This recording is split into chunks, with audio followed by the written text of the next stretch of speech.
मिर्जापुर में गंगा का जल स्तर खतरे के निशान से ऊपर, प्रशासन और केंद्रीय मंत्री सक्रिय। मिर्जापुर 3 अगस्त 2025। मिर्जापुर में गंगा नदी का जल स्तर खतरे के निशान 77.724 मीटर से 39.6 सेंटीमीटर ऊपर 78.120 मीटर तक पहुंच गया है। 3 अगस्त 2025 को शाम 6 बजे दर्ज किए गए आंकड़ों के अनुसार जलस्तर में प्रति घंटे 3 सेंटीमीटर की वृद्धि हो रही है, जो पिछले 2 घंटों में कुल 6 सेंटीमीटर बढ़ा है। ये स्थिति 17 सितंबर 2024 को दर्ज 76.530 मीटर और ऐतिहासिक उच्चतम स्तर 9 सितंबर 1978 80.34 मीटर से कम है, लेकिन खतरे की घंटी बजा रही है। ओझाला पुल के निकट ये स्थिति गंभीर बनी हुई है। बाढ़ प्रभावित क्षेत्रों में प्रशासन की सक्रियता। जिलाधिकारी पवन कुमार गंगवार ने बाढ़ प्रभावित गांवों का दौरा कर स्थिति का जायजा लिया।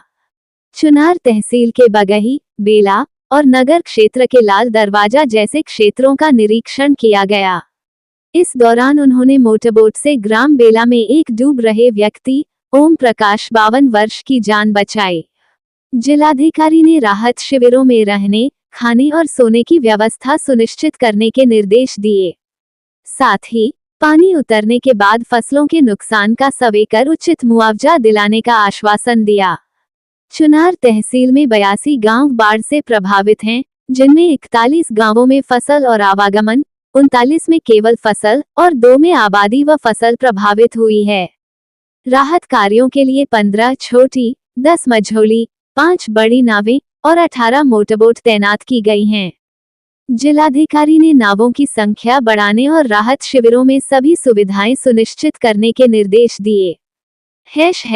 पशुओं और स्वास्थ्य सेवाओं पर ध्यान। जिलाधिकारी ने मुख्य पशु चिकित्साधिकारी को 100% पशु टीकाकरण का निर्देश दिया। बगही के प्राथमिक विद्यालय में बनी बाढ़ चौकी का निरीक्षण कर चिकित्सकों की तैनाती सुनिश्चित करने को कहा। साथ ही कीटनाशक छिड़काव और स्वच्छ पेयजल की व्यवस्था पर जोर दिया गया। केंद्रीय मंत्री और मंडलायुक्त का दौरा। केंद्रीय स्वास्थ्य, परिवार कल्याण और रसायन उर्वरक राज्य मंत्री श्रीमती अनुप्रिया पटेल ने बेला और अन्य प्रभावित क्षेत्रों का दौरा कर राहत कार्यों का जायजा लिया। उन्होंने नावों की संख्या बढ़ाने, फसलों के नुकसान का सर्वे और कीटनाशक छिड़काव जैसे निर्देश दिए। साथ ही राहत शिविरों में खाने पीने और रहने की व्यवस्था को दुरुस्त करने पर जोर दिया। मंडलायुक्त विंध्याचल मंडल बालकृष्ण त्रिपाठी, पुलिस महानिरीक्षक आर.पी. सिंह और वरिष्ठ पुलिस अधीक्षक सोमेन वर्मा ने हरसिंहपुर और तिल्ठी बाढ़ चौकियों का निरीक्षण किया। मंडलायुक्त ने अस्थायी कैंपों में सभी सुविधाएं सुनिश्चित करने, बिजली आपूर्ति रोकने और मेडिकल कैंप स्थापित करने के निर्देश दिए।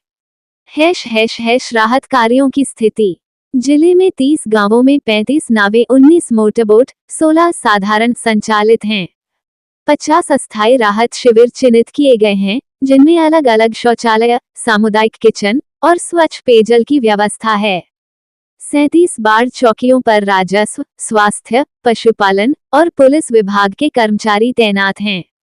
एसडीआरएफ की एक टीम खोज और बचाव कार्यों के लिए तैयार है। खाद्यान्न और लंच पैकेट वितरण के लिए फर्मों का चयन किया गया है। चुनौतियां और अपील। बाढ़ ने तहसील सदर के 8 और चुनार के 22 गांवों में आवागमन को प्रभावित किया है। कोल बस्ती जैसे क्षेत्रों में संपर्क मार्ग कट गए हैं। जिलाधिकारी ने ग्रामीणों से नाव या मोटरबोट का उपयोग करने और पानी में न उतरने की अपील की। बच्चों के स्कूल दाखिले और आंगनबाड़ी केंद्रों में नामांकन को भी प्राथमिकता दी जा रही है। निष्कर्ष। मिर्जापुर में गंगा का बढ़ता जलस्तर गंभीर स्थिति पैदा कर रहा है, लेकिन जिला प्रशासन, केंद्रीय मंत्री और मंडलायुक्त की सक्रियता से राहत कार्य जोरों पर हैं। जनता की सुरक्षा और सुविधा के लिए सभी आवश्यक कदम उठाए जा रहे हैं, ताकि इस संकट से प्रभावी ढंग से निपटा जा सके। दौरा किया तो क्या है? बाढ़ इस समय थोड़ा गंभीर स्थिति में आ गई है। पानी का जल स्तर बढ़ गया है और इसी पूरे क्षेत्र में दौरा चल रहा है। कई गांव में होकर आई हूँ। मैं आम जनमानस के बीच में स्वयं जा रही हूँ। प्रशासनिक अधिकारी मेरे साथ है।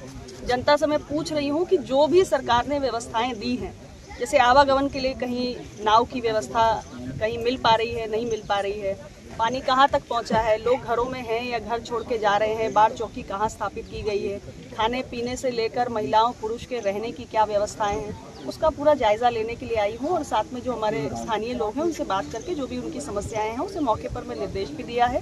लेकिन फिलहाल इस गांव में कह रहे हैं कि पूरे प्रशासन का उन्हें सपोर्ट मिल रहा है। और भी कई गाँव में मैं घूम रही हूँ।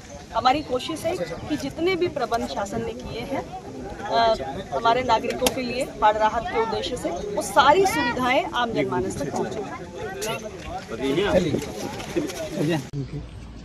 देख रहे होंगे आप कि ये बाढ़ का जो लेवल हम लोगों का है, जो वाटर का लेवल गंगा जी का है, बहुत तेज़ी से अभी बढ़ रहा है और खतरे के निशान से जो हम लोगों का मानक है उसे ऊपर की तरफ आ रहा है, ट्रेंड भी है। इसको देखते हुए सभी जो हमारे इसके लिए अस्थायी कैंप हैं और जो गांव प्रभावित होने वाले हैं वहाँ के ग्राम स्तर अधिकारियों को हम लोग अलर्ट कर दिया है। और अभी आज आप देख रहे होंगे कि हमारे साथ में आईजी साहब, डीएम साहब, एसपी साहब सभी लोग गांव का भ्रमण भी करना शुरू कर दिए हैं। और हरसिंहपुर गांव हम लोग गए थे आज, वहाँ देखा कि लगभग 15 से 20 घर जो है जो पानी के अंदर आ गए हैं, तो उन लोगों को निकालने के लिए भी प्रयास किया जा रहा है और वो निकल करके अस्थायी कैंप में आके रहेंगे। उनके रहने की व्यवस्था सब तैयारी की गई है। यहाँ बाढ़ चौकी बनाई हुई है, उसको एक्टिवेट करने के लिए हम लोग प्रयास शुरू कर दिए हैं, क्योंकि अभी जल स्तर बढ़ने का ट्रेंड अभी आप देख रहे हैं जी। तो इसलिए इसको लेकर के सतर्कता बरती जा रही है, जिससे कि किसी कोई जीवन हानि भी ना हो और पशु हानि भी ना हो। तो पशुओं को भी सुरक्षा पर ध्यान रखा जा रहा है और जो निर्धारित हमारे पैकेट्स वगैरह हैं उसकी तैयारी हम लोग कर लिए हैं और आवश्यकता अनुसार उसका वितरण कराएंगे। सर कितने गांव पूरे जनपद में प्रभावित हुए हैं, वर्तमान में प्रभावित हुए हैं, जो कि गंगा जी किनारे के हैं। और हमारी जो है 24 नावें लगी हुई हैं, जिसमें हमारे मोटर बोट भी लगा हुआ है, लोगों की सहायता के लिए लगा हुआ है। और आने वाले समय अगर हमारे बढ़ोतरी होगी तो उस हिसाब से हम लोग और कार्रवाई करेंगे। नुकसान क्या हुआ होगा अभी फसलों को? अभी देखिए नुकसान, फसल हमारा प्रभावित हो रहा है, लेकिन अभी नुकसान का असेसमेंट अभी नहीं किया गया है। अभी तो पानी अंदर आना शुरू किया है, तो उसके बाद जब पानी रिसीड करेगा तब उसका असेसमेंट करेंगे और हमारे अधिकारी लगेंगे उसके लिए। सर बाढ़ देखिए, इसके लिए हम लोग पब्लिक एड्रेस सिस्टम हर गांव में इसको चालू लगा रहे हैं, जिससे कि वे लोग जो है पानी में ना जाएं और नाव में ना जाएं, पानी के अंदर ना जाएं, क्योंकि पानी बढ़ रहा है। और साफ़ सफाई रखें। हर गांव में हम लोग जो है डॉक्टर्स की टीम लगा रहे हैं, जिससे कि किसी को कोई अगर इलाज की सुविधा की आवश्यकता हो तो तत्काल वहाँ पे इलाज मिल जाए। Thank you.